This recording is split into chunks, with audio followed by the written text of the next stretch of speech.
বন্ধুরা, আজকে তোমাদের কাছে একটা নতুন ভিডিও নিয়ে এসেছি। তোমাদের বড়া পাও কীভাবে তৈরি হয় সেটা দেখাবো। তাই আমরা ময়দাতে সব কিছু পরিমাণ মতো নিয়ে নিচ্ছি। নুন, ইস্ট, বেকিং পেপার, গ্লুটেন, চিনি, ব্রেড মার্জিন সব কিছু নিয়ে নিলাম। নিয়ে নেওয়ার পর আমরা যে ট্রেতে ওগুলো সেট করবো, এতে তেল লাগিয়ে নিচ্ছি সুন্দরভাবে। ওগুলোতে তেল লাগানো হলে আমরা মেশিনের মধ্যে ময়দাটা ঢেলে দিলাম। ঢেলে দিয়ে আমরা মেশিনে জল দিয়ে ওটাকে হালকাভাবে ঘোরা চালু করলাম। চালু করা কিছু সময় ঘোরার পর আমাদের মিক্সিটা রেডি হয়ে গেলে ওটার মধ্যে তেল দিয়ে দিলাম ওটার ফিনিশিং আসার জন্য। এবারে টেবিলে তেল লাগিয়ে ওটাকে টেবিলের মধ্যে উঠিয়ে আমরা এক এক করে সুন্দরভাবে পরিমাণ মতো ওটাকে কাটবো।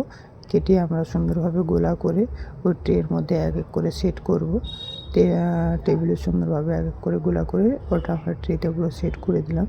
সেট করে আমরা 3টা ট্রে রেডি করবো, তাই প্রত্যেকটা সুন্দরভাবে গোলা করে সেট করছি। এবারে ওটার মধ্যে আমরা দুধ ও ডিমের মিশ্রণ করছি।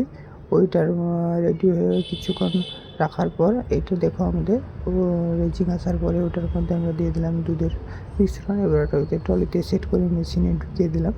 মেশিনে ঢুকিয়ে দেওয়ার পর আমরা ওটা রোস্টে টাইম দেবো 170 ডিগ্রি সেলসিয়াসে 16 মিনিট। দেখো 16 মিনিট পর আমাদের বন কি সুন্দর তৈরি হয়ে গেছে, খুবই সুন্দর কালার।